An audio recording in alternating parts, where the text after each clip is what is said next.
Hi there, this is Dennis Velco with OutBüro. You're listening to OutBüro Voices, where we bring you interesting and engaging conversations with LGBTQ professionals, entrepreneurs, and community leaders from around the world. Today, we are very happy to be speaking with Scott Seitz. He has multiple organizations, so make sure you stay tuned for an upcoming episode where you will be seeing his face again. But today we'll be talking about the half of his organization, which is called Pride Life. Welcome to the show, Scott. Thanks, Dennis. Great to be here. Well, awesome. Now we do have, we have chatted several times over the last 6 to 8 months. I've gotten to know quite a bit about the many things that you do and some of your rich history. But could you give us a little bit of info right now about your Pride Life side of all of the things that you do, and help us kind of understand a little bit of how that all got to be? Sure, I'd love to. I think the key thing, just for a little bit of context, is we started SPI Marketing, our original company, in 1996. And then around 2009, we became aware of a lot of changes that were getting ready to happen on the internet. And we started participating in ICANN meetings. ICANN is the group that controls the internet, and they allow names and they do policy and everything else. That's about the shortest way you can describe ICANN. And at that time, they were looking at introducing all new TLDs. A top level domain or TLD would be .com or .net. And part of the reason for doing it is that there are 330 million domain names out there, and about half of those are .com. So it's becoming more and more difficult for people to find some sort of a match between what their name is online and what their business is all about. So this program that was started by ICANN started coming to life in 2012 and introduced about 1,000 new brand and generic names to the internet, like .guru, .club, .BMW, .Mercedes, .Jeep. So both brands and generic names started happening, and it became very interesting, and there's already been over 30 million of these domains sold of the 1,000 domains, not of any one particular one. Our interest was that, given that in the world of the internet, going all the way back to even AOL, almost all of the people that started working in the internet early on recognized immediately that their biggest audience was in the LGBTQ community, and we were the most active users there. Yet this process was moving forward without any visibility or any kind of advocacy from the standpoint of the LGBTQ community. So we decided to, stay involved, get involved, and we created Pride Life, which as a strategy became a way for us to promote diversity on the internet. So when you look at, and we're the first gay and LGBTQ certified registrar globally. When you think of a registrar, it's mostly GoDaddy, Enom, and some of the others out there. So that's where you purchase your domain. So we started that process, and we're featuring domains that are both diverse, but they also don't normally get a lot of traction inside of GoDaddy, as an example. It's almost like being in the grocery store when somebody pays for an end aisle unit so that their brand gets seen by more shoppers. The registrars often charge the people that own these domains a fee in order to cycle them up and make them more visible on their site. So we're looking at ways to take diverse domains, starting with .lgbt and also with .gay now, which just launched, and really spin that up and so that it's more visible.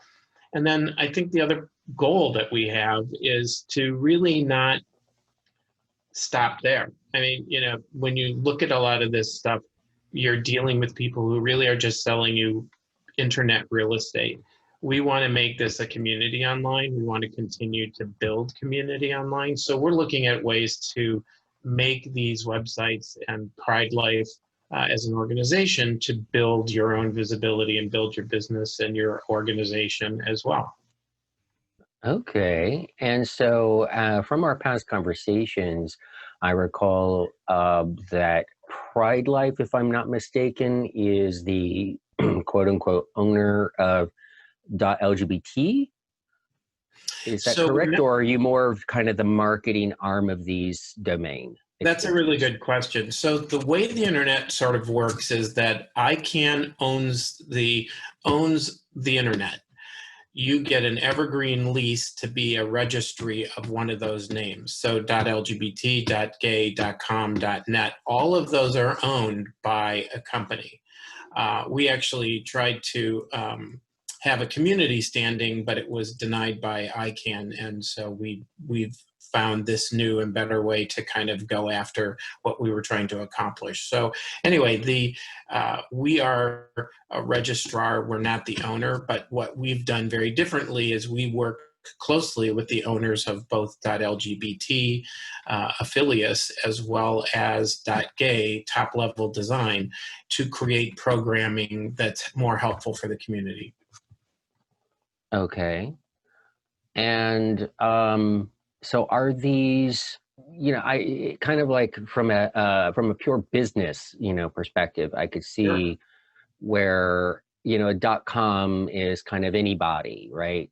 Or Mercedes, you could see where Mercedes would kind of own that, and it would have the affiliation with the Mercedes brands and Mercedes dealerships and so forth. And so are the .lgbt and the .gay, are those both, owned, and or is that like the whole ecosphere, is that like a whole gay, lesbian, queer ecosphere in and around those domain extensions? Or, how does that look? Sure.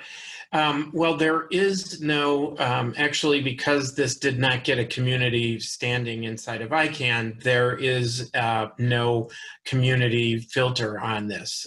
So neither of them have a community filter. Both of them have ways to monitor and make sure that it's a safe and good environment for people to be in.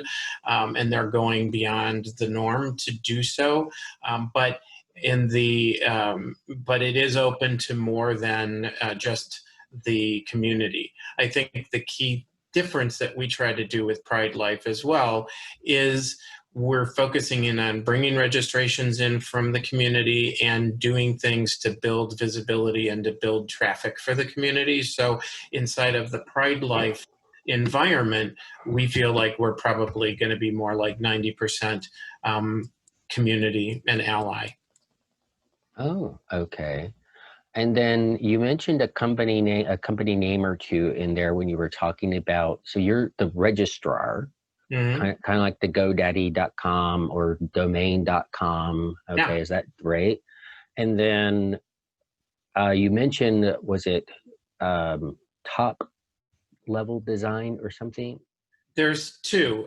Top Level Design is the company that won the .gay application at ICANN, and Affilius is the company that owns the .lgbt application. So they're two groups. So what does that mean when they own the app?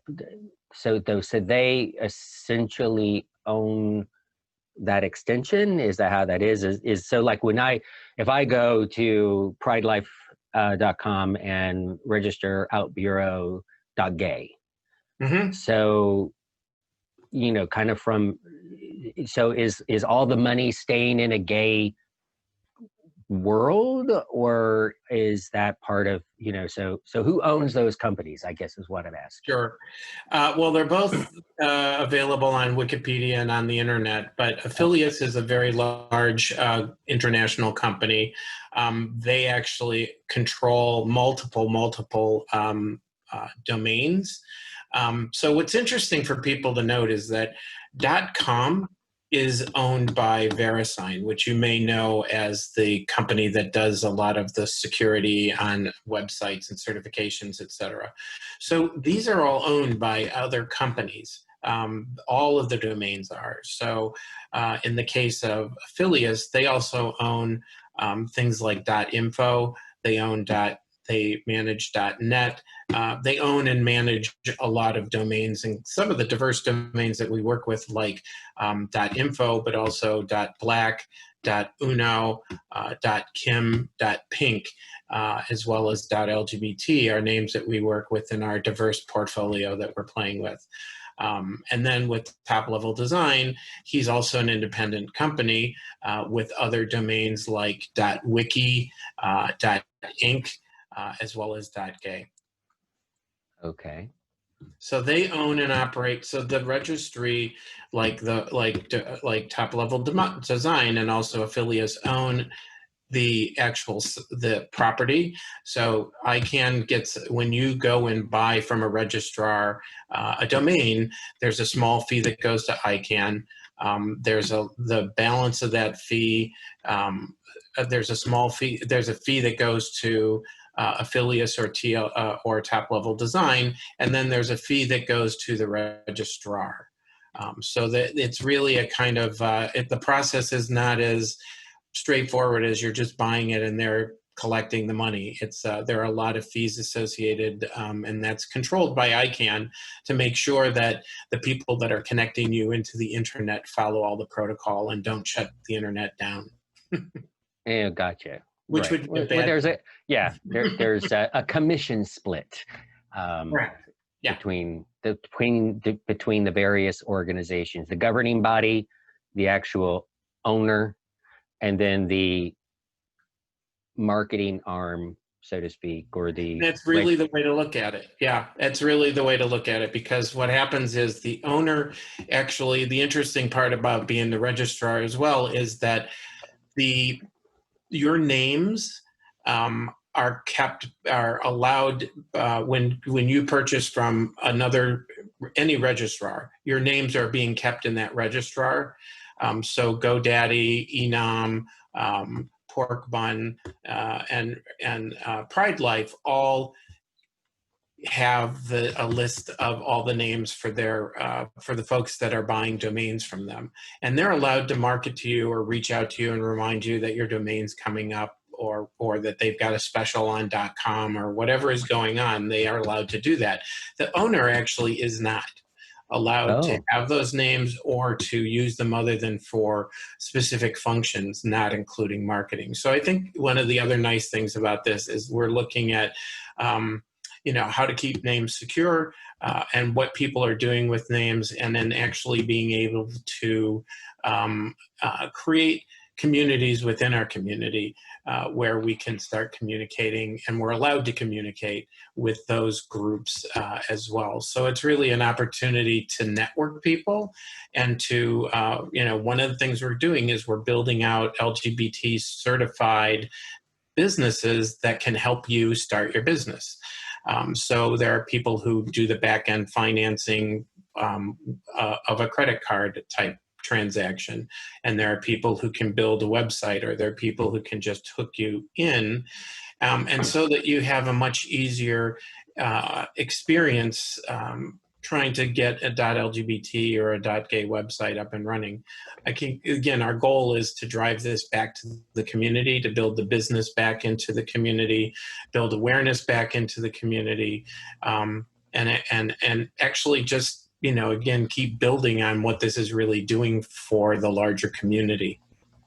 Okay. And so then with that vein, since these are corporations that own these LGBT domains, how are they being involved with the community? So they're getting money for having acquired something that they didn't create, right? Yeah.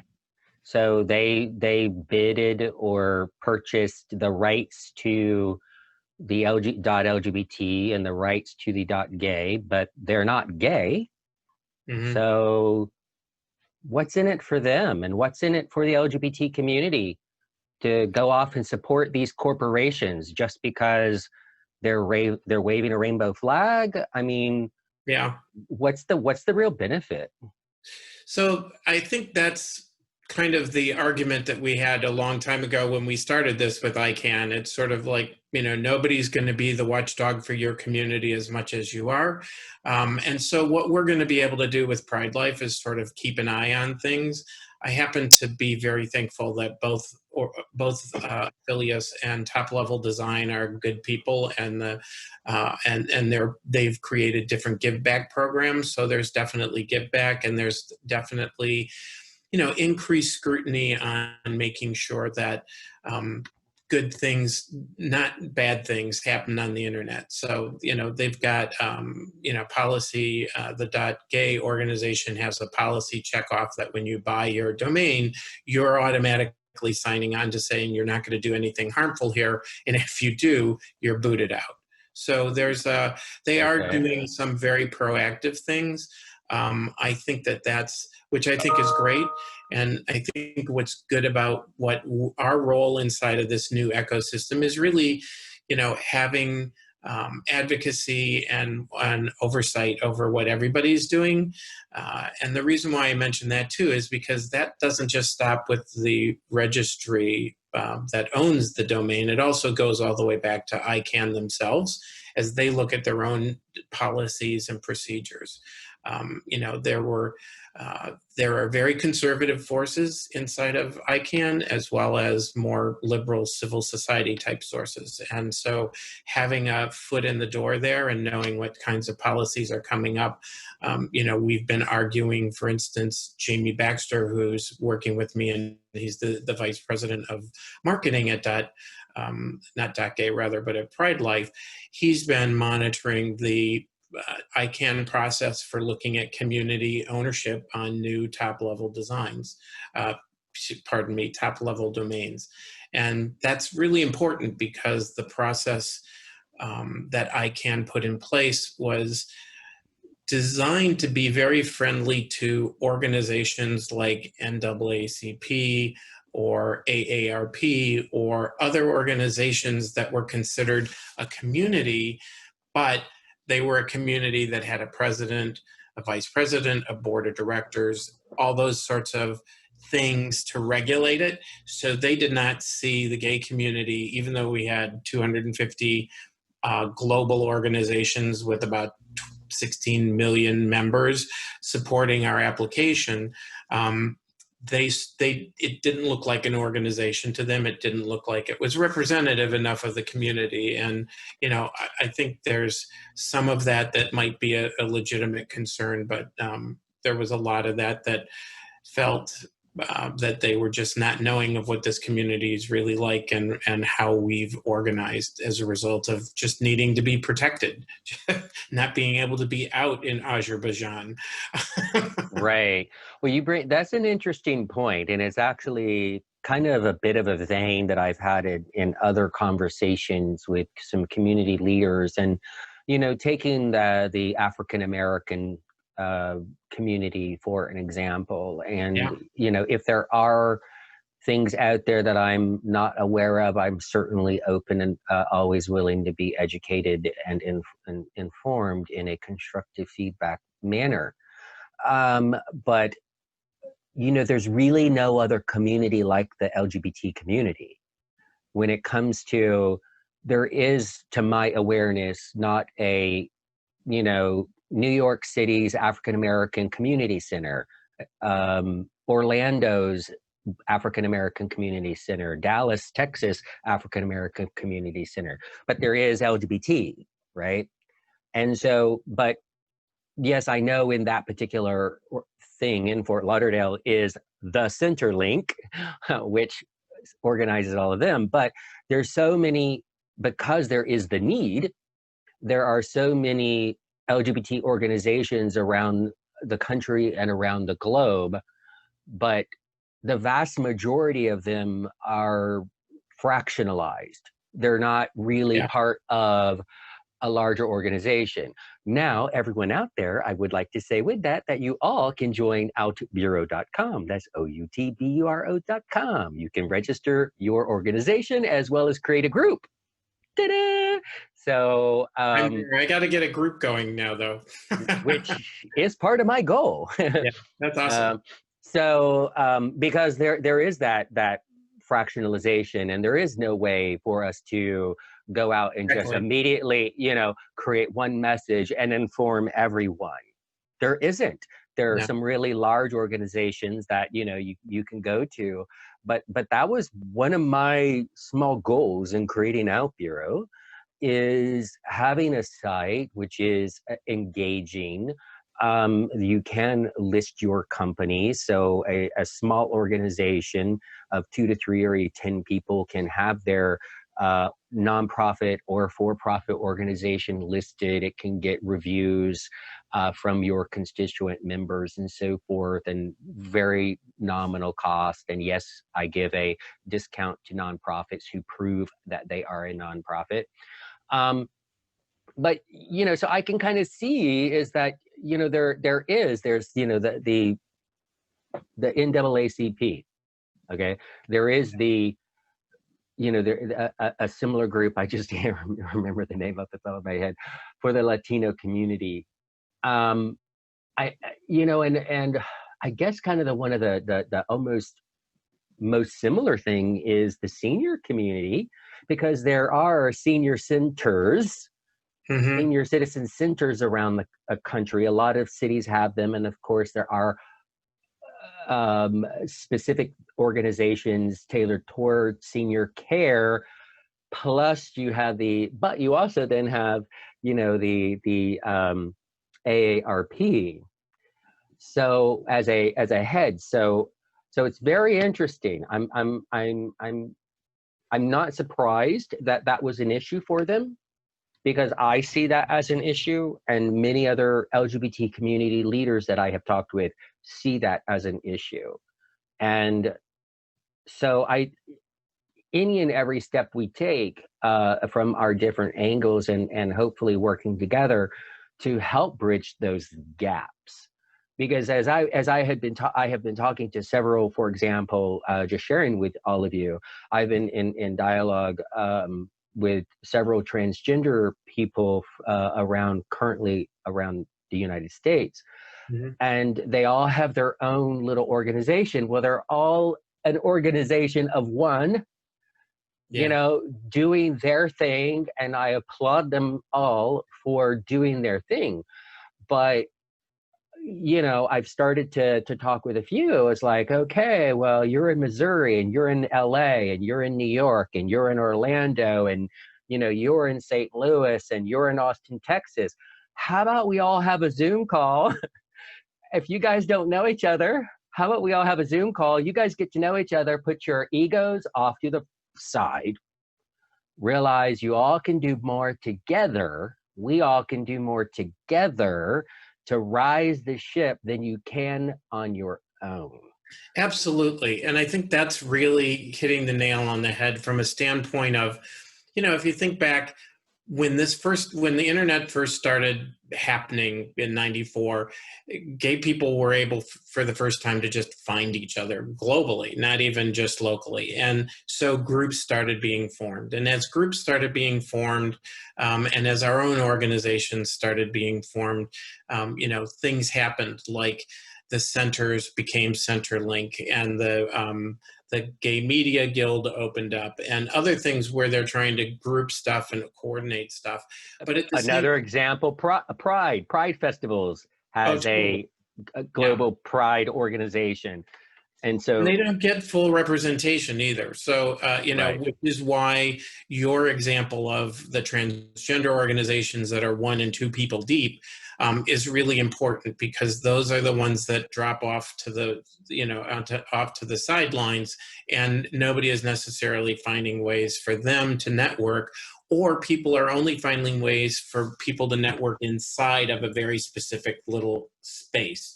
So I think what OutBüro is doing, and what Pride Life is trying to do, and some other organizations out there, is find that way to bring more people into, find a way to kind of consolidate those spaces and network those people. For instance, what we're trying to do and what you're trying to do with just helping businesses find each other or helping small organizations finding each other.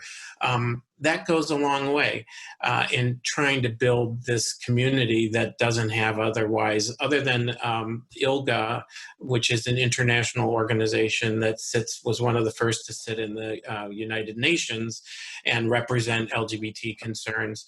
We're building that infrastructure right now, and this is a very important part of where this goes and how we make it to the next step and how we continue to have representation and advocacy and visibility in a community that's constantly going to try and push, constantly kind of being pushed back to the sides as much and as often as it can, depending on who's in office. I used to always talk about this a little bit when discussing with corporations, the role of their employee group, because they would always look at that and they say, well, we're in great shape. We have an employee group and we have a non-discrimination policy and we have everything else. And I used to just let them know, you're only as good as the one person who endorses all of it and enforces all of it, because large corporations were very proud of their work, but they were allowing some of their divisions to continue to, and this happens for women and African American and Hispanic Americans too. This is not just a gay thing. If your boss, you're only as good as your boss, and you're only as safe as your boss. And if your boss isn't held accountable, and if there isn't somebody overseeing what's going on, then you can be toast just as easily there inside of a nice gay-friendly organization as anywhere else. So, that's where I think an oversight kind of role is important. Yeah, I tout that all the time. Just because Citibank, for example, is an amazing place to work at for LGBT inclusivity. I use the example, if they have a branch in Biloxi, Mississippi, and that branch manager happens to be evangelical, right-wing, cray-cray, to the level cray-cray Christian. Not saying all Christians are. Don't go emailing me and hating on me for that. But I qualified it. Evangelical, right-wing, cray-cray, okay? Yeah. So, if you have that, one thing that I always make sure that companies know is that OutBüro is not here to beat you up. We're actually here to help you shine, help you be the best that you can be. And that's why our ratings are actually from the employees, so that the employee in that Biloxi, Mississippi location does have a voice, and has a voice whether or not they feel comfortable or safe going to the HR department. Because that's one of the other things too, and we're kind of getting into another field, but it's worth just saying, and it's not directly, it's related, but not directly related, is, some organizations, they might say, oh, well, we have all these policies and we have an open door policy and we have a, whistleblower, thing and all of that. But then when the actual rubber meets the road and the, employee actually makes the complaint, well, who is that person in HR? Because in some organizations, I have had people completely tell me, and lawsuits have been filed where those complaints, even though all of those things were set up, were the person in the HR who was responsible for taking those complaints and taking them serious and taking action, had deaf ears, right, and was ignoring it. And, and as I like to remind people, organizations that I chat with, is like, you have to look at those policies and everything else as the intention of the top level corporation, the top level C-level, and the investors. But what you have is, an organization, like just to throw a number out, like AT&T with over 250,000 employees globally. OMG, right? Right. What you have is 250,000 employees with all of their learned biases and overt conscious and unconscious prejudices that they have learned since they were, came out of their mama's womb. Yeah. That's very long ingrained. And so it's a lot. And that's why I personally empathize with companies. And that's why, for an example, in a couple conversations I'm having right now with some early adopters of OutBüro who can't wait till we get ink on paper and check in the mail, that they come on board, that as OutBüro, we're actually more than just the website. Right. Or we're actually are also being, because I come from a past of corporate major consulting, $1 million projects. I know. So what we're doing is we're basically creating it where we become the master contract holder. So in addition to providing the services of OutBüro as an online platform, we also become a master contract holder, and almost like you in a way, a partner and oversight for that organization, for that client, so that giving them the room to breathe and saying, you're not perfect, honey, it's okay. I'm not perfect either. I have to put a little stuff under here so I don't look like I just, that I only got 3 hours of sleep, which is what I got last night. But no one's perfect, and you're made up of hundreds to thousands of employees. You're trying your best. We're here to help you. Now, you don't know the entire community, and you don't know who's good and bad. Right. Don't take everyone's just marketing material. We get to know people. Yep. And so being a master contract holder means that if we need someone who has specialties in, for example, a transgender person of Indian descent, well, I know who to go to. Right. If we need someone who is a lesbian recently out of the U.S. military with a 20-year career, because that is what's going to resonate with this customer, this partner client of ours, boom, I know who to go to. And I'm always open to learn more. If we need marketing services, I know who to go to. And I'm constantly opening and expanding my old school term of the Rolodex of who to go to. Right. But what that does is it means that the partnering companies of OutBüro, they don't have to go, oh, we need someone who understands LGBT diversity inclusion with this and this kind of specialty. And then, oh my God, who are we going to go to? How are we going to find that kind of a person?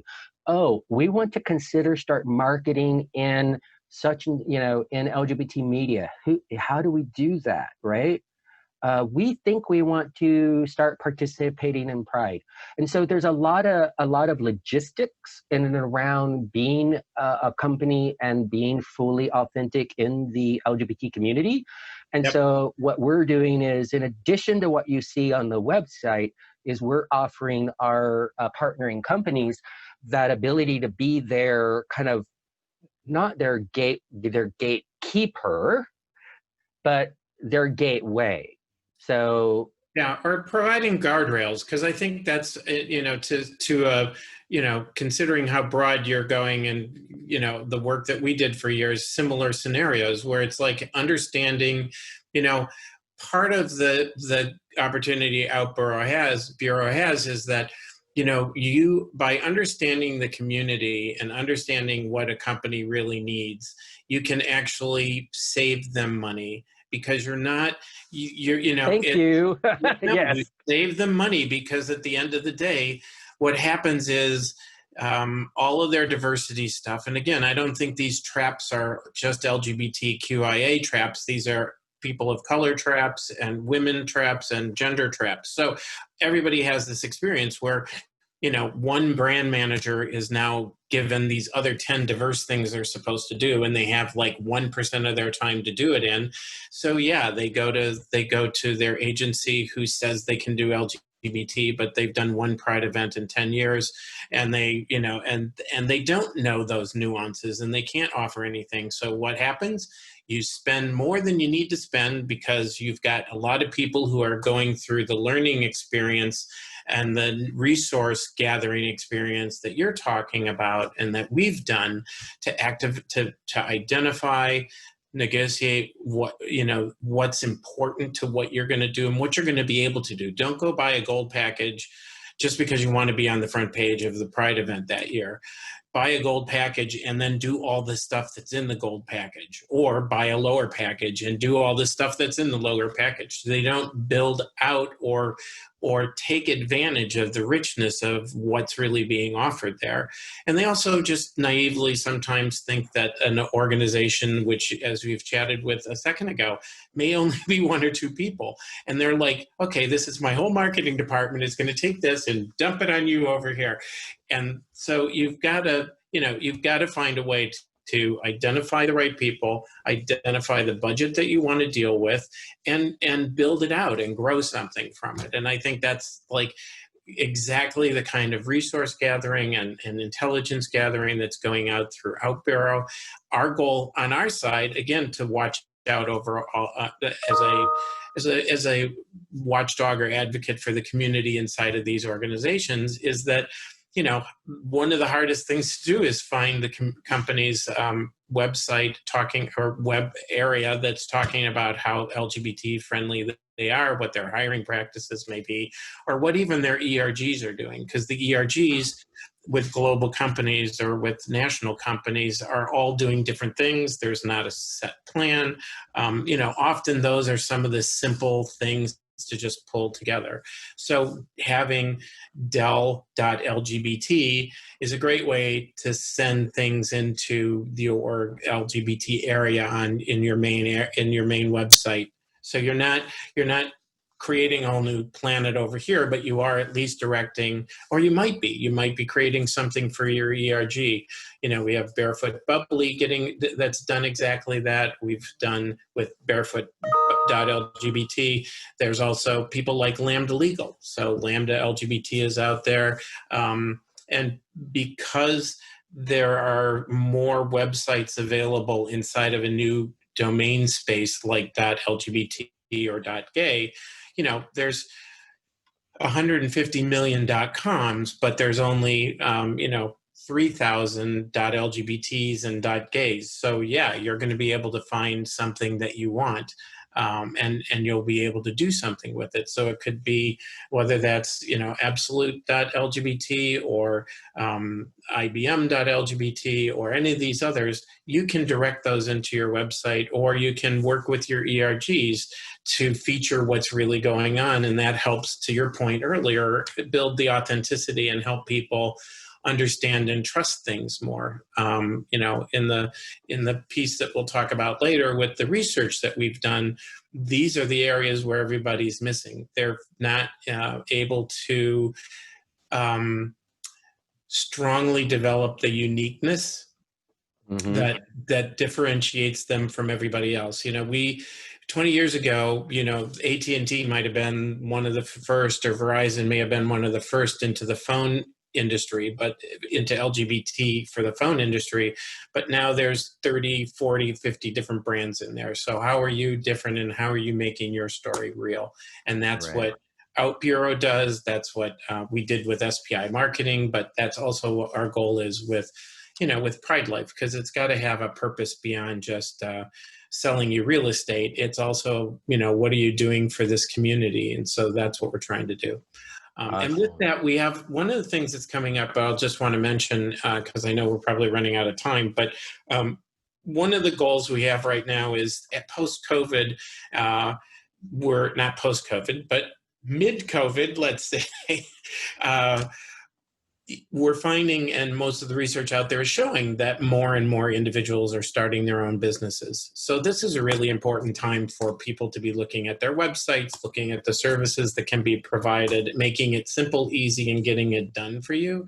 And that's part of what I think we're trying to emphasize. So what we've done is we've created a buy one, give one program.